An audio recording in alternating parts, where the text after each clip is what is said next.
we would allow for them to utilize what is 4 acres at the Callaway campus to help accommodate what is their athletic amenities. They also talked to us about the possibility of funding. They already committed approximately about $5 million in funding to assist in creating what is a gymnatorium, building what is that gym space to a larger scale gym space that can be utilized for Inlet Grove High School. We are going to still have a sit down conversation with them to refine some more details to bring that item before you.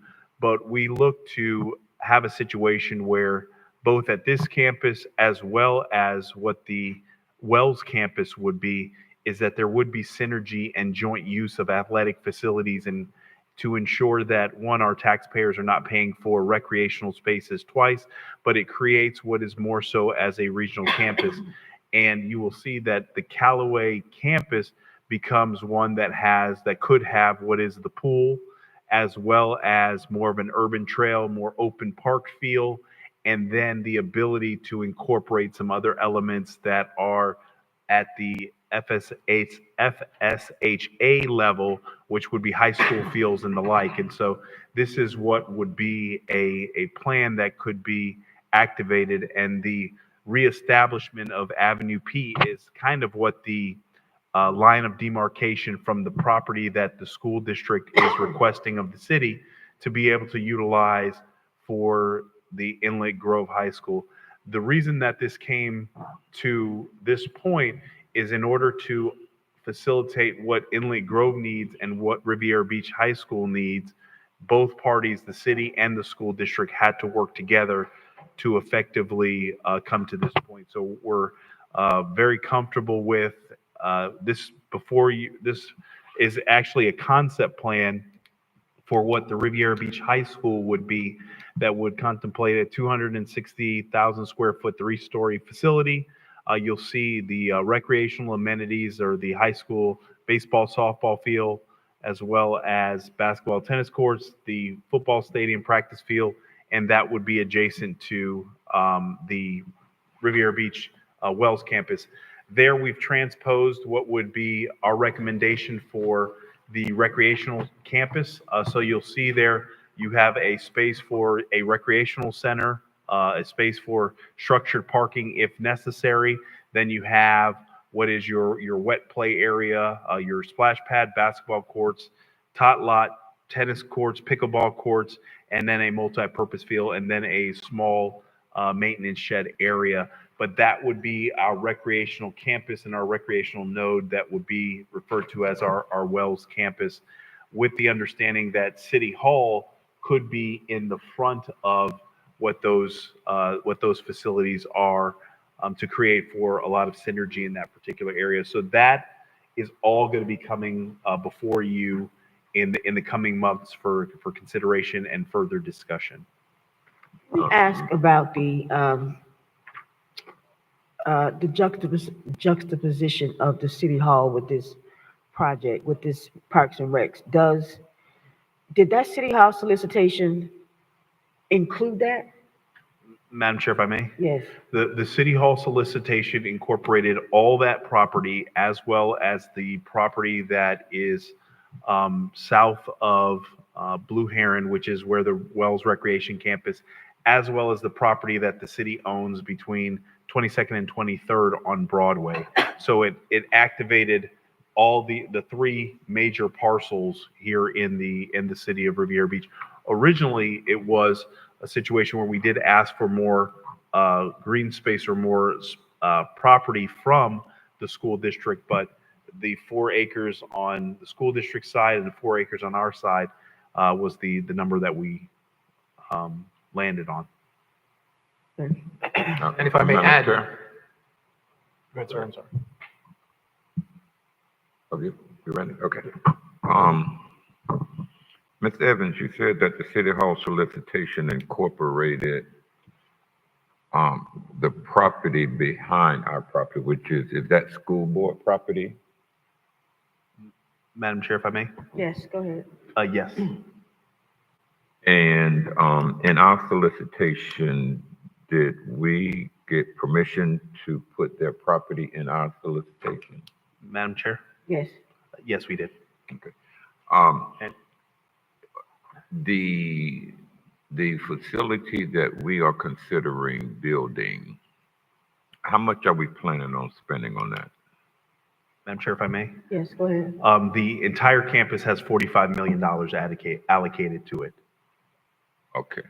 Are we going to purchase any property, or are we building that on school board property? Madam Chair, if I may? Yes, go ahead. We believe that there's going to be a conveyance of the property to the city of Riviera Beach. And so that would be, in essence, our property. Okay, wait, slow down. When you say a conveyance, would it be our property, indefinitely down at the property appraiser's office, city of Riviera Beach?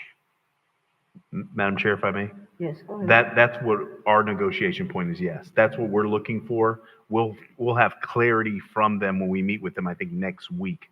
But whatever stipulations that they're requesting of us for the 4 acres we have, we would counter those particular stipulations. And then we do have another leverage point as part of that agreement to have it a fee simple. So that's our approach to make sure it is our property. Okay, Madam Chair. Yes, If what we want doesn't come through, they don't agree to convey it or sell it, and we build $45 million worth of infrastructure on it, where does that leave the city? Madam Chair? yes, go ahead. With the agreement that we would have with them, we would obviously protect what is the city's investment. We would not enter into a relationship. Okay, Mr. Evans. Where would that leave the city if we built that $45 million complex on school board property, and then they decide that they don't want to sell or convey the property to us? My question is, where would that leave us?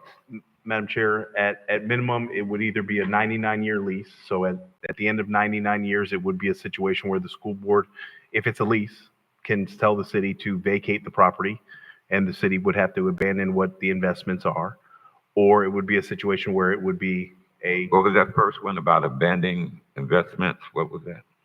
if there was a situation that after a 99-year lease, if the school board said that they did not want to continue the agreement after 99 years, then the city would. Have to abandon the 45 mil? Okay, Councilman, may I add, if you would, sir? sure. In order for Riviera Beach High to be constructed, Inlet Grove has to move here. The current property that the school board owns is not large enough to facilitate that. The school board needs that 4 acres for the parking, which is what initiated this conversation. So in the school board's ask for 4 acres so that they could move Inlet Grove here and then build Riviera Beach High, that is where staff said, well, we need 4 acres here. So we do an even swap of land, and they were able to facilitate. These are the school board's drawings. They were able to facilitate their Riviera Beach High and improvements at Inlet Grove with simply a 4-acre land swap. And that's when staff went forward to look at, well, what does that land swap do to our concepts for aquatics and athletics at City Hall if we got the 4 acres that the school board needs to facilitate all of their projects? Hey, So- Mr. Bell, okay. Yes, sir. I want to bring that context. Yeah, that- bring it up. We're gonna have to move it forward, and not to stop you in the middle of your explanation, but I think we get the message. My last question, you talked about land swaps.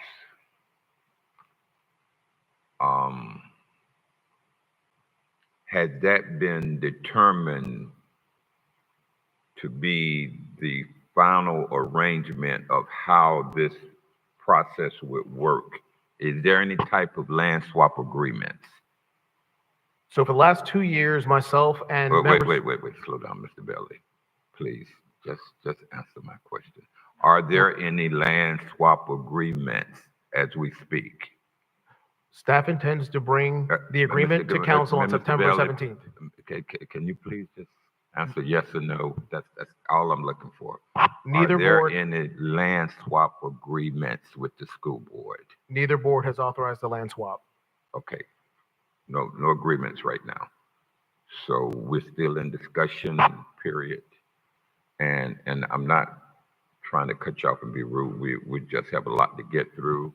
And that's what I wanted to know, if there is an agreement that exists.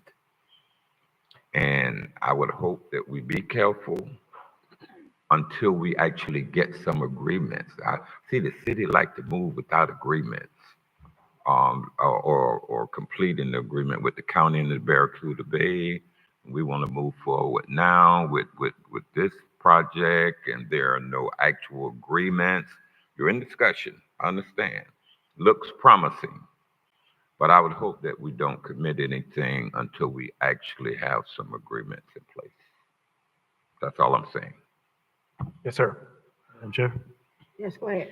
And I think that's the purpose of this. So if I'm understanding, and I've had a few conversations with staff, the pleasure of the board, if negotiations, discussions are happening, would the board entertain going into a 99-year lease to build bonded money for Parks Recs facilities? Or would we only require or demand a land swap and partner with the school district on swapping land? Because that needs to be very clearly articulated to staff. So when they go into our negotiations, the pleasure of the board is clear. So when they come back before us, they're not presenting this 99-year lease option. So as a board, I want to make sure that we've given staff clear direction that we will only accept whatever the pleasure of the board is.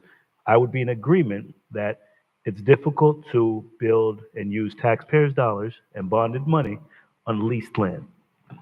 The school district, as Mr. Bailey stated, does need some land and facilities, and also they need some abatements in regards to building the Riviera Beach High School and Inlet Grove. So the partnership and the relationship can be one where we actually work to benefit both entities. My understanding is the school district does not like to convey or transfer land. We have to be adamant and strong that this is the direction we're giving to the board, if this is the pleasure of the board, to move forward with just a land swap where we completely own it versus a leased agreement. Because if that's something that the staff goes to and begins negotiation and comes back before the board, that will waste more and more time and months of us going through negotiations that were frivolous. So I want us to be on the same page to give them clear direction with this during our budget talk so that we don't waste another couple months. Madam Chair, Yes, go ahead. I would not support a lease option with us putting $45 million on their property. Madam Chair, Yes, go ahead. Mr. Evans, do we have a Plan B? I mean, does the City Hall site, the existing City Hall site, large enough to do this if we're not able to work out an agreement with the school district? Madam Chair, if I may, Yes, go ahead. you could facilitate that same development. It would cannibalize most of the site that you have available, or you would build it where the existing Wells campus is, but we can do it. Madam Chair, Yes, go ahead. I also remind staff that we have 2 members on the school board, not one, and that we should be working with both school board members. All right, very good. All right. So again, these are the resolutions you'll see coming forward as it relates to aquatics here in the near future at the council meetings. And then we'll move to our next few parks, Brooks Playground and Sadie McRae Park. For those not familiar, Brooks Playground is at 5th and G, just west of Obama, and Sadie McRae Park is at 5th and H, a little bit west of there. The concept at the playground is an access path and some recreational amenities. There is a STEM tower and a few swings at Brooks Playground. I believe that project is currently out to bid and is on schedule to get started here before, in the first quarter of next year. Again, Sadie McRae Park to the west, there's been some issues at Sadie McRae Park. We have moved forward with the design. It's a better picture. Pavilion and basketball court, bank shot And this project came in and the bid is in, we're in process. And I believe you will see that at your late September or early October board meeting for ratification of the contract. And we will move immediately into construction at Sadie McRae Park. Schultz Park. Schultz Park, we have this concept at Schultz Park is going to be a new 0.14 acre mile walking path around Schultz Park. We're going to replace the tot lot as well as put some, Casey, what are we calling them? Senior facilitated exercise equipment. Yeah, we're gonna add senior, no senior. We're gonna add exercise equipment around the path. So again, the idea is to facilitate opportunities for residents to exercise in the park and not have to have a gym membership or whatnot if they choose not to have one. This gives them opportunity to exercise in the park. And again, for those who may not be familiar, Schultz Park is at 34th Street and Avenue F, just east of the City Hall complex. Madam Chair? Yes, go ahead. Mr. Evans, is all this funding coming out of the bond, or is this, is this in your budget as well as bonding? Madam Chair, if I may. Yes, go ahead. Some of this is covered in the budget, so most of this is monies that are provided for. This is nothing that is the larger bond proceeds. So these are capital projects that we would look to fund out of our regular budget. Okay, thank you. Lone Pine Park, we're looking at adding pavilions, basketball, pickleball, and updating the tot lot. And there's a little better picture of the infrastructure anticipated at Lone Pine Park. So with that, the last park is the Municipal Beach Park. I believe many of you have seen this. We had a community meeting going over all of the elements facilitated at the Ocean Park. I'm going to move them relatively quickly. On the north end, there's the existing tennis court, the entry feature. That went a little slower than I anticipated. So improvements to the tennis court to the north, the exercise equipment adjacent to the tennis court. We're looking at adding an area between the tennis courts and doing expansion. Again, we will have many community meetings to go over this in detail. The north picnic area needs improvement as well. The entry sign, this is the current entry sign, and we're contemplating a new entry sign that looks like that. I'll stop here for a second because I believe this is the first time many have seen this concept. Mr. Evans, would you like to add? Madam Chair, Yes, go ahead. that obviously that sign would be set back slightly, but that sign is a digital sign. It has what is different features in the actual sign, so it would be stationary and then it would transition different colors and the like, and provide for an opportunity, more of a photo opportunity that welcomes people to Riviera Beach. And so there's a couple of signs like this throughout the nation that we found, but we thought that this would be a added benefit because the existing sign that we do have, it's really hard to read. It's not something that is as welcoming as this, and this is something that we'd like for the board to consider as part of the new signage package that will be at the Ocean Walk Park. All right. In the south end, there are some improvements to the picnic area and an additional tot lot, some pickleball on the south end, and those are the general improvements at the park. So lastly, Madam Chair, if I may. Yes, go ahead.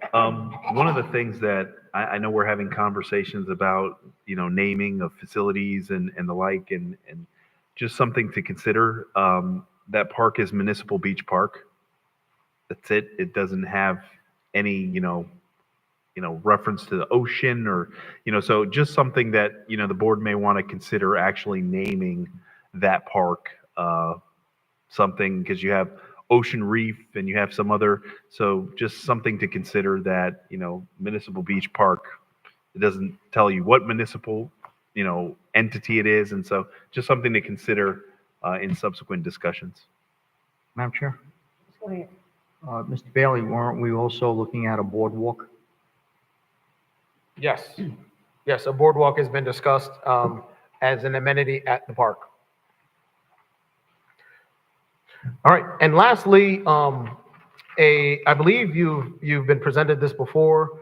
We've had a couple resolutions. The DOT, when they acquired and expanded Martin Luther King Boulevard, got a number of properties in that northwest corner of the intersection of Obama and Martin Luther King. There was some vacant land that was left unattended. The DOT is in the process of transferring those lots to the city. There's a concept for an amenity that sort of represents and honors one of the few intersections in this United States where Martin Luther King Boulevard and President Barack Obama Highway intersect. This is, there'll be parking, there'll be landscaping, and then there'll be an art sculpture installation. As you can see, this concept is extremely rough. This project is pretty nascent. And, but we did want to bring it up as it will need funding as we move forward with advancing this project through the process and getting some concepts and ideas. There is one parcel that we are working on getting into the city's hands, as well as waiting on the DOT for the last elements of the property transfer. And then this project can advance quickly through the normal sort of design process. Here are the projects sort of listed out. Items that will come for the board. Again, October, you'll see Brooks Playground. September, you will see Dan Calloway to get the design going. September 17th, we're going to have a more detailed conversation about City Hall and that solicitation. Sadie McRae will come before you in October, Schultz in November, and again, Ocean Park, there's going to be some community conversations, and then we'll advance toward a design in November. And with that, that wraps up the parks. We're going to move immediately. Madam Chair, Go ahead. the current well site, did you all have an opportunity to brainstorm a few ideas of what we can do with that in the meantime? Madam Chair, if I may. Yes, go ahead. After our conversation as part of the agenda review, I kept the team together, so they're going to go out there and do some cosmetic improvements and some renovations. We also did talk about previously, a playground feature that can be reinstalled at that particular location. So we are going to make some improvement at the well site in the interim to be able to address some of the concerns that you expressed on our call.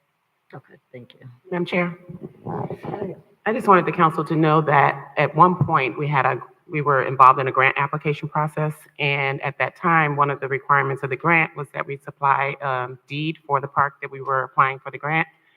And it was discovered that nowhere in the city do we have any deeds to any of our parks.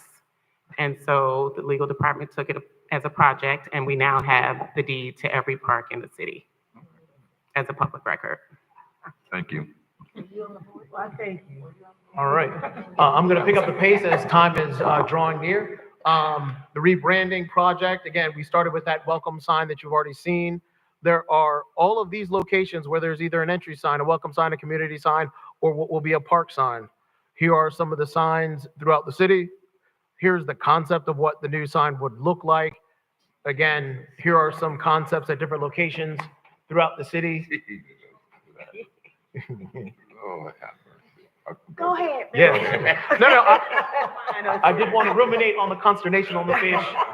It is at much conversation. So yes, there's going to be more fish throughout the city at all the signs.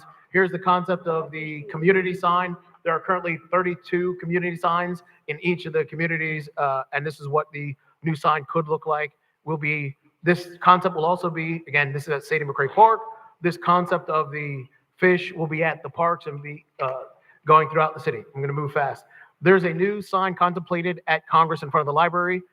It is a digital sign. It will be relatively similar to what you have at City Hall, so we'll be able to do messaging on Congress for upcoming events, things like that. There'll be a couple more of these digital signs throughout the city in appropriate locations as we move forward. So kind of going fast. What you'll see is we're going to go out to bid. Hopefully in November, we'll get a. Go back one. Oop. To the libraries. Yes. What's the emergency community center? Emerging. Oh, Emerging. that's the emergency. Oh, Okay, so I told sorry. them about that time. this is what happens when you have architects move too fast and don't read carefully. But I would like to say, as fast as I was moving that slide, you out of 30 people are the only one who saw that G, because we have been going over this for days. I work at a school. I saw it. Somebody, The other people who have degrees anyway, moving on. So, there's emergencies over there occasionally. I mean, education is an emergency and, every now and again. Rebranding, you'll see it come in November once we get the concept, and we'll be moving forward with getting into construction in the second quarter of this year, implementing new rebranding process. I'm moving fast with the roads. As you all know, we have spent the last 4 years on a road program doing analytics, moving from a worst first model to a worst first model. We looked at the water, the sewer, the drainage with all of the utilities. This is Doing a what type model? a worst first model. Oh, I see. Worst first. So we looked at water, sewer, drainage, asphalt condition, lighting, sidewalk, curb, gutter, and we used a number system to analyze all of those different elements for all 80 miles of the city. We came up with a scoring matrix, and again, 0 to 250 is red, that's a bad road, and you can see the colors. But you knew this intrinsically because you live in the city. You know that Park Manor North and South hasn't had investment in 30 years. So most of our roads that are red are in Park Manor North and South. You know that we've been starting for the last 20 years a CBDG over on Avenue S at 37th and worked our way south.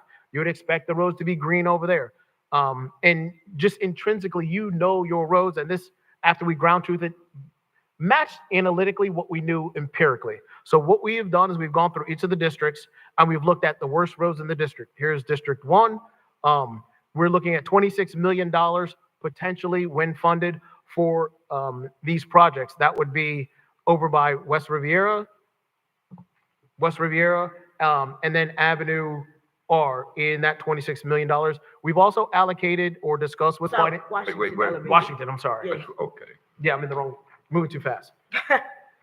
Washington. So you can see D1-1 at 14 million, D1-3, which is Avenue R at 7 million, and D1-6, which is Avenue R all the way down to Blue Heron, is 5 million for a total of anticipated $26 million in District 1.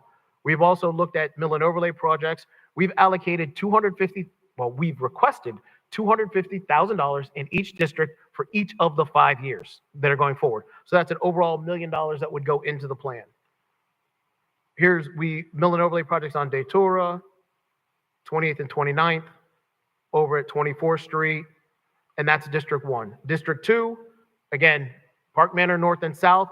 As you know, this has not had an investment in 30 to 40 years. Right now, the request is for $65 million in District 2. That would be Avenue F, Avenue E, and Lakeview Park at $26 million. We know that there's been a lot of conversations about improvements in infrastructure in Lakeview Park. It is on the list, but it needs $26 million to do their infrastructure. Again, we've outlaid an outlay of $1 million request for each year in those 5 years for a total of $66.4 million in District 2. Yes, ma'am. District 2, does that include the improvements with the marina project for Avenue E? No, that's a CRA issue on Avenue E. This is just the city on Avenue F and Lakeview Park. Oh, you said F, not E. Yes, F. Oh, all right. Now, I will stop here and make a point that, as you know, the intercoastal crossing for water and sewer come across the intercoastal. We have coordinated with the utility district as in order to get the route from the intercoastal back to where it needs to go, we have matched these projects with the route. So we're not just going to tear up that one road where the route for the new intercoastal crossings go, but we'll take care of that community while we're in there. And you'll see that matching when we get to the east side on the island. And Madam Chair, if I may, Yes, go ahead. one of the things that we are contemplating as part of the capital stack for these projects is CRA contributions in the actual property. CRA is tasked with addressing slum and blight. It's their core function.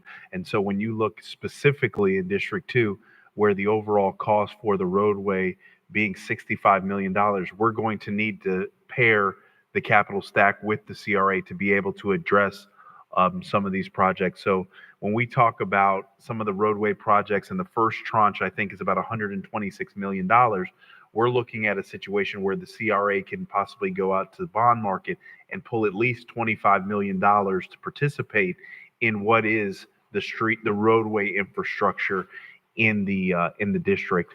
One of the things that Mr. Bailey is also showing you, there are options, and you've probably seen throughout the city that we're mill and resurfacing a lot of our roadways.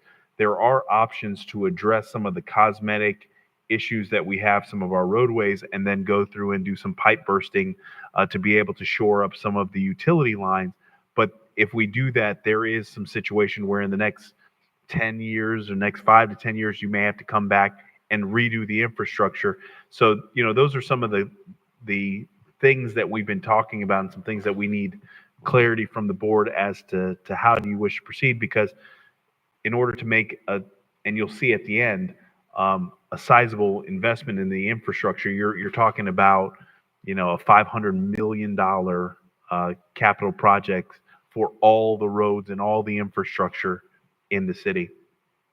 Let me ask a question in regards to that as well.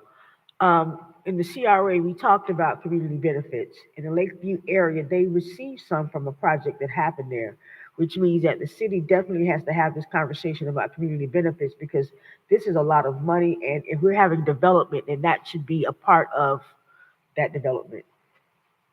Madam Chair, if I may? Yes. Yeah, I'm going to be prepared to introduce some concepts at your meeting tomorrow about community benefits, but specifically, impact fees and contributions that are roadway abandonment fees or the sale of property. Those are all things that are part of the capital stack to fund some of the projects. Shifting, Madam Chair, to District 3 and specifically to 6th Street. Wait a minute, Oh. before we go to 3, Madam Sorry. Chair.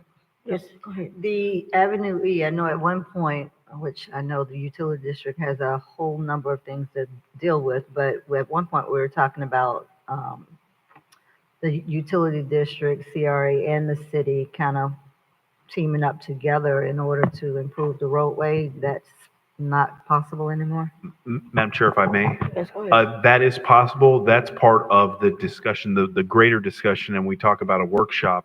When we talk about the possibility of going out for $125 million, that's one thing that we would look to do between the utility district, the CRA, and the city to address Avenue E, because that stretch of roadway, I think in itself, is probably $15 million. Avenue E is D2-4 at 32 million. Third. It's Avenue E and the cross streets. Yeah. Right, because all the cross streets between E and Broadway have to get done at the same time for the water connection and drainage. So And Avenue E is 32. And I think, correct me if I'm wrong, District 2, we were talking about that out of that $125 million, that $65 million would be in District 2. So it would be the largest district to see the investments in infrastructure, and part of the capital stack would be the water, sewer, and CRA as part of that. Moving to District 3, we have Well, project. if you can go back, you skipped on one really quick. That we did get the number for milling in Lakeview Park. And so this is, if we were to just go out there and surface all the roadway in Lakeview Park, that would be what the estimated cost is. We did have conversations with the neighborhood. One of the things that they said is, well, can you mill and resurface the roadways that you don't have to tear up as it relates to infrastructure? But in conversations with the city engineer, all of that area would be impacted. So if we decided to say we just wanted to come in there and mill and resurface, you're looking at about $360,000. In District 3, we have project D3.1, which is 6th and 7th Street west of Australian. 3.2, which is 1st, 2nd, and 3rd Street west of Australian. And then it's not shown on the map, but we were looking at 15th and 16th Street between Avenue R and Avenue S, which is just north of the Public Works building, or by the schools, just south of Suncoast. There's some drainage issues over there that need to be addressed for a total of $24 million. As well, 1st, 2nd, 3rd, 4th, and 5th, as well as Avenue GH would all be milled and overlaid for a total of almost $2 million. In addition, Lone Pine would get a full mill and overlay for all the roads in Lone Pine for $700,000, totaling $27.2 million for the improvements in District 3. Moving forward to District 4, as you know, we've done some mill and overlay on individual streets. We also reconstructed the roads about 10 years ago, less than 10 years ago in District 4. The anticipated projects in District 4 would be D4.1, which is by the master lift station again, and D 4.4 for $6 million for a total of 20 million. Again, the intercoastal crossing for the sewer goes to the master lift station. And so those roads that surround it, D 1.4 and 1.1, are some of the roads that would get torn up in order to facilitate the intercoastal crossing. So that's where we focus the money to put it back and to get the roads that are around it, as opposed to trying to do a piecemeal project. So again, as I mentioned, we're focusing on the intercoastal crossings and the road network that supports it, and putting the city's road investment in lockstep with the utility special district. There's some other mill and overlay, the other projects.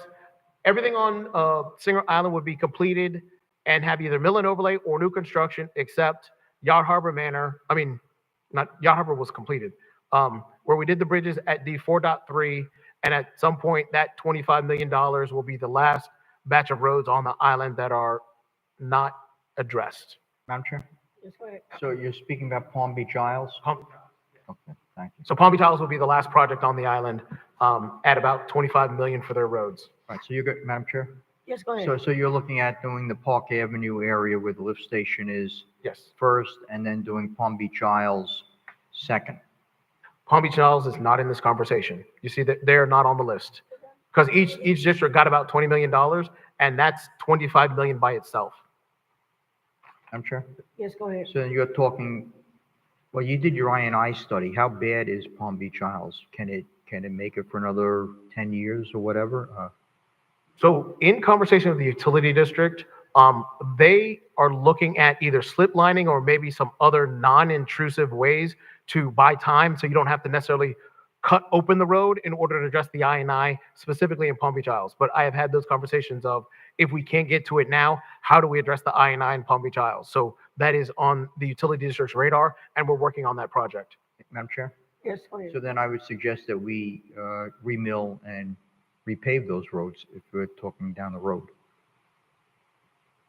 And again, there's $1 million in mill and overlay for District 4, which I believe, as we move forward, if that's the direction to mill and overlay it as a stopgap until the $25 million appears, that can be allocated in that manner. Thank you. So Sugar Sands would get a mill and overlay. And as the manager mentioned, this is the master spreadsheet. You can see this is one of about 70 pages, but it's the totalizing page. If we were to address all of the roads immediately, all 80 miles, we would need $478 million for mill and overlay, reconstruction, water, sewer, drainage, curb, gutter, and sidewalk. And that is what your road program would look like if we did it all at once right now. But as I summarized, the current program, as we've outlined, is $135 million for new road construction and $7.7 million in mill and overlay. We currently have a solicitation on the street. We'll be bringing that solicitation forward for a vendor who will allow us to expedite mill and overlay projects here in October. And there will be a conversation with your finance director of where the money comes from for this program in October after the budget is approved. Any questions on road program? Back to you, sir. Monroe Heights. Wait, we can talk offline. Okay. I get with the city manager and you, Yes, sir. and we'll talk offline. And with that, I'll turn it back over to the finance director for closing. Madam Chair, I thought it was a hard stop. We got 8 minutes. Let's go. Oh, you gave it to 9 tonight? Yeah, we're going to 9. Let's go. Almost getting through I'm this, not. y'all. Come on now. Y'all sit here. The best of all day long. Yeah, we. All right, real quick, I'm not doing. real quick. I only have 38 slides. Yep. No, just kidding. Okay, just real quick. And for those of you who have been on the board for a number of years, remember when we did this and we talked about police stations and fire stations and all those things. And we said, listen, that's your Mount Everest, right? And we've been doing a good job climbing that. This is a massive program, absolutely.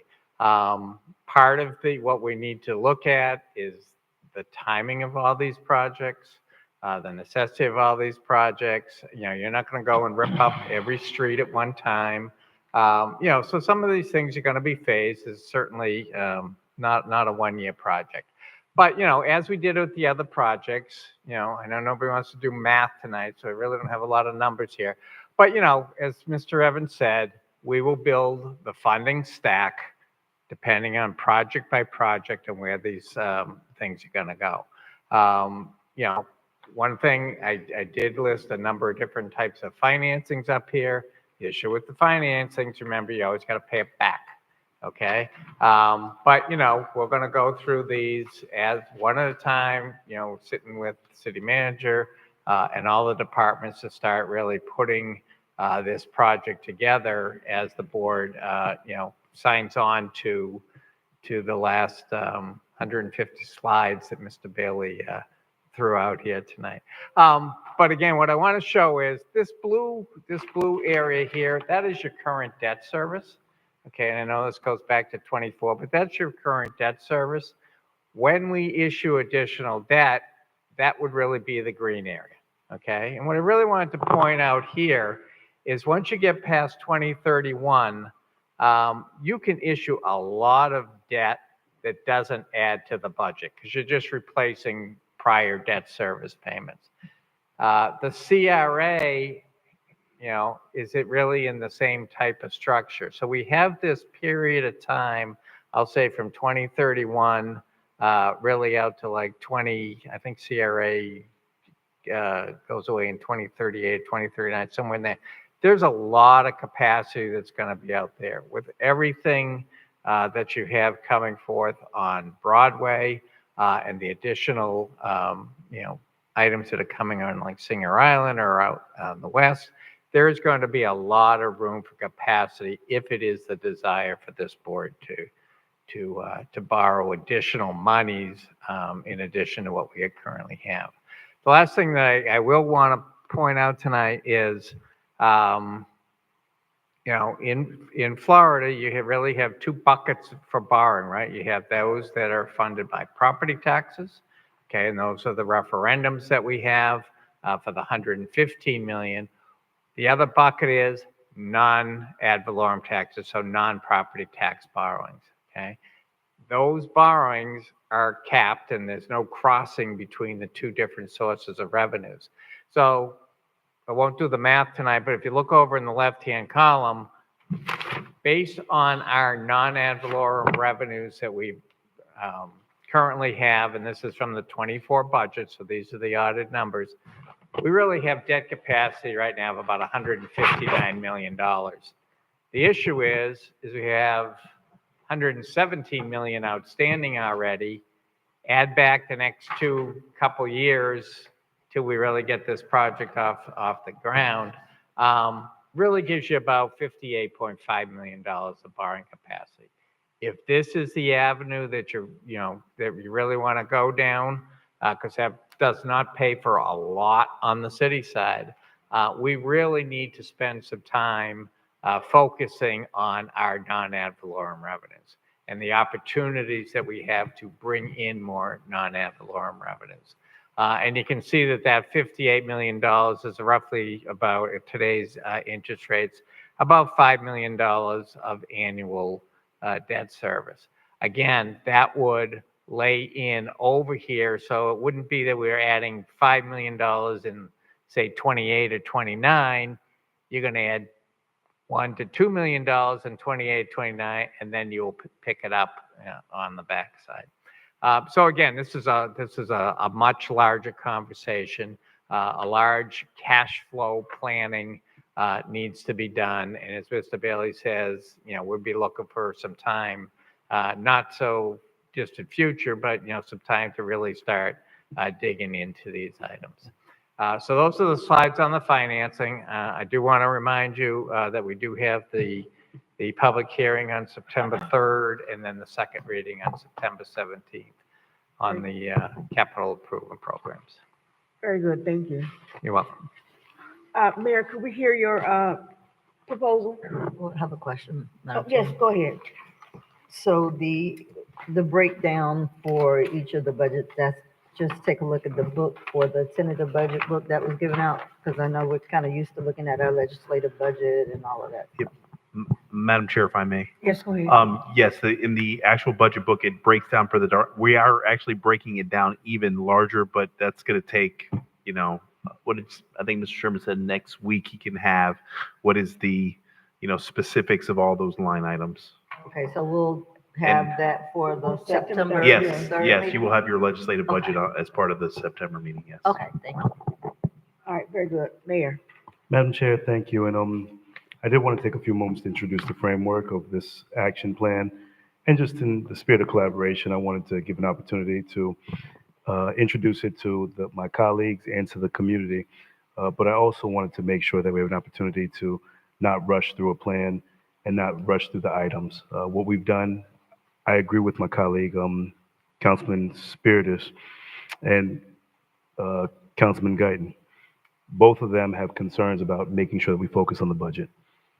Starting early, making sure it's not rushed, and making sure that we're deep-rooted in the needs of the community and the residents. Every one of us have met multiple times with different colleagues, with different residents, and I want to actually opine on this and give this framework tomorrow because we already did have a hard stop. So if it's okay to add to the agenda for tomorrow's meeting, to take the time, really it's going to be a 7 to 10 minute collaboration of discussion, insights, and conversation with my colleagues. But really, I want to set a one-on-one meeting with each one of you to discuss what this actually looks like, what's our direction, what's our plan, and what's the insight that I'm hearing from the residents. And also to add on to this action plan with your insight so that we can give staff additional direction. For many years, I'm serving on this board for 6 years, I have seen that we'll get the information from staff. We trust staff's opinion, but we need to make sure that we entrust in what the residents have been telling us. Dr. Spiritus said earlier that he wanted to make sure that he had his opinion of his residents put into this action plan. I've met with residents from Singer Island. I've met with individuals from all across the community. So have you. So now our conversation is to work together as your mayor to discuss what we can actually bring to the board and get deep-rooted into this policy, get deep-rooted into this budget, and make sure it's a roadmap to represent the entire community. So, Madam Chair, if I can, just take the time tomorrow, being that we did want to do a hard stop tonight, so my colleagues are tired and we can get moving. Very good, sir. Thank you. Okay. Yes, go ahead. So what, do we have a hard stop for tomorrow? Sylvia? A hard stop For for tomorrow? tomorrow? Yeah, I have a hard stop. yeah. There was a hard start for every meeting we're going to have.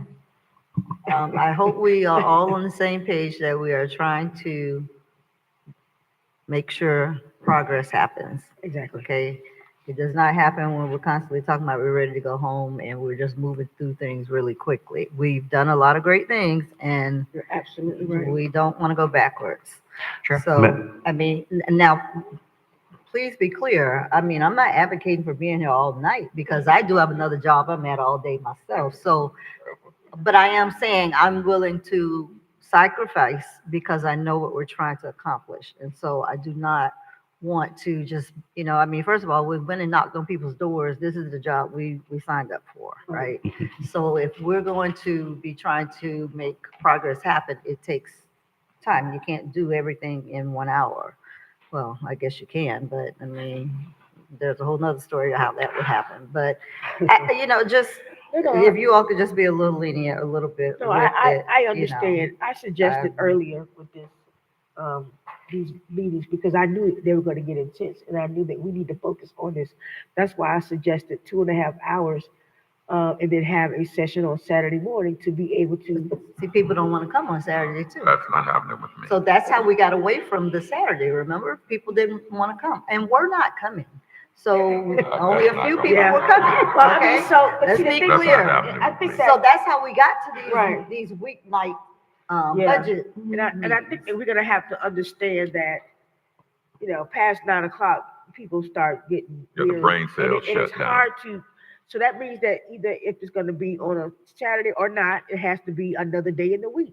Because we cannot have meetings up until 10, 11 o'clock at night. So we're gonna have to spread it out. That's just, We also need to cut back on some of our commentary and just be yes, very succinct on what I we're trying to agree, say. I agree. And that will cut back on. I'm some looking stuff. down this way, I agree. Oh, yeah. All right, very good. So let us, Sure. Mayor, we'll add that to the agenda tomorrow, and this meeting is adjourned.